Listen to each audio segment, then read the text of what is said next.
میرے हुजूर की तो कोई बहन नहीं थी, लेकिन जब हजरत हलीमा सादिया के यहाँ हुजूर गए तो वहाँ हुजूर की एक रज़ाई बहन का तज़किरा मिलता है जो हुजूर को लोरियां देती थी। नाम शीमा था। तो शाम के वक्त जब ख़वातीन खाना पकाने में मसरूफ़ होने लगती तो बहनें वीर उठा करके बाहर ले जाती। हर बहन का ख्याल ये होता कि मेरे वीर से सोना ज़माने में कोई नहीं। कहते हैं खूबसूरती देखने वाले की आंख में होती है। जिसके वीर का रंग सोना होता तो वो कहती रंग नहीं तो कुछ भी नहीं है, और जिसके नकूश तीखे होते तो वो कहती कि रंग का क्या है, हुस्न तो नकूश में होता है। जिसकी आंखें खूबसूरत होती वो कहती मेरे वीर की झील जैसी आंखें तो देखो। अब यही बनु साद के मोहल्ले में होता। बच्चियां अपने वीर उठा के ले आती है, कहती मेरे वीर वर्गा कोई नहीं, दूसरी कहती मेरे वीर जैसा नहीं। इतने में हजरत शीमा अपना वीर मोहम्मद उठा के ले आते और दूर से कहते नहीं मेरा वीर भी आ गया, तो सबके सर झुक जाते और कहते नहीं नहीं नहीं नहीं शीमा तेरे वीर का मुकाबला तो नहीं ना, हम तो आपस में बात कर रही हैं। और फिर जब किसी बहन के वीर को मुतफिका तौर पे सारी कह दें कि तेरा वीर ही सोना है, तो फिर उसका फख्र तो दीदनी हो ना, फिर उनका ज़ौक़ आसमान को छूने लगता।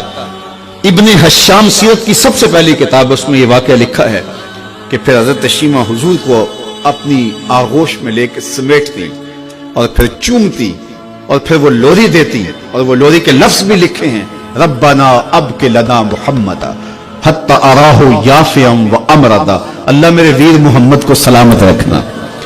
आज ये पालने में बच्चों का सरदार है, कल वो लम्हे आए जवानों का भी सरदार हो। और फिर झूम जाती और क्या खुशी उनकी दीदनी होती। और फिर वो मंजर भी आया कि हुजूर अलैहिस्सलाम मक्के चले गए और ये जवान हुई और फिर उनकी शादी किसी कबीले में हो गई। आका करीम ने ऐलान नबुव्वत किया, 13 साल का वक्त कटा और फिर हुजूर मदीना शरीफ चले गए। जब गज़ावात का सिलसिला शुरू हुआ तो जिस कबीले में शीमा का निकाह हुआ था उस कबीले में मुसलमानों के साथ टकराव हुआ तो अल्लाह ने मुसलमानों को फतह अता कर दी। तो इस कबीले के लोग कैदी होके हुजूर अलैहिस्सलाम के गुलामों के हाथों गिरफ्तार हैं। तो ये अपने कैदियों को छुड़ाने के लिए कबीले के सरदार एक एक घर से फिदिये के लिए रकम जमा कर रहे हैं। चलते चलते शीमा के घर भी पहुंचे जो कि एक उम्र का हिस्सा गुजार चुकी थी, और जाके कहा कि इतना हिस्सा आपका भी आता है। कहा किस लिए? कहा वो जो लड़ाई हुई है इतने हमारे बंदे गिरफ्तार हो गए तो उनको छुड़ाना है। तो चलते चलते बातों में किसी के लबों पे हुजूर का नाम आ गया। तो शीमा ने कहा अच्छा उन्होंने तुम्हारे लोग पकड़े? कहा हाँ। तो कहा फिर तुम रकम इकट्ठी न करो, मुझे साथ ले चलो। उन्होंने कहा तुझे साथ ले चले? कहा तुम नहीं जानती वो मेरा वीर लगता है, वो मेरा भाई लगता है। कौम के सरदारों के साथ हजरत शीमा हुजूर के नूरी खेमों की जानब जा रही हैं और सहाबा नंगी तलवारों से पहरा दे रहे। ये मक्की दौर तो था नहीं, ये मदनी दौर था। और शीमा कौम के सरदारों के लेके जब आगे बढ़ने लगी ना तो सहाबा ने तलवारें सौंप दी। रुक जा ए देहाती औरत, जानते नहीं आगे कूचा रसूल है, आगे बगैर इज़्न के जिब्रील भी नहीं जा सकते, तुम कौन हो?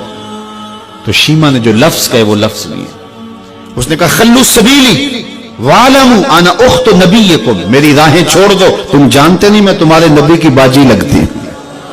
तलवारें झुक गई, आंखों पर पलकों की चिलमने आ गई, रास्ता छोड़ दिया।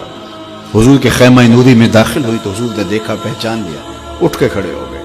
फरमाया बहन कैसे आना हुआ? आपके लोगों ने हमारे कुछ बंदे पकड़े, छुड़ाने आई।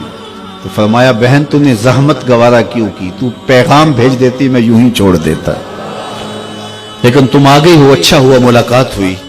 फिर हुजूर ने कैदियों को छोड़ने का ऐलान किया और कुछ घोड़े और चंद जोड़े हजरत शीमा को हुजूर ने तोहफे के तौर पे दिए।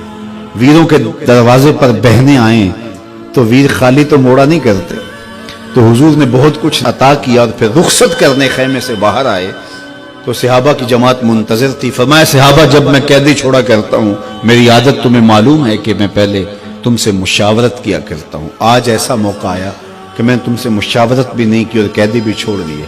कहा जो चाहें आप करें, लेकिन क्यों मुशावरत नहीं फरमाई? हुजूर अगर इरशाद फरमा दें। तो फरमाया इसलिए कि मेरे दरवाजे पे मेरी बहन आ गई थी।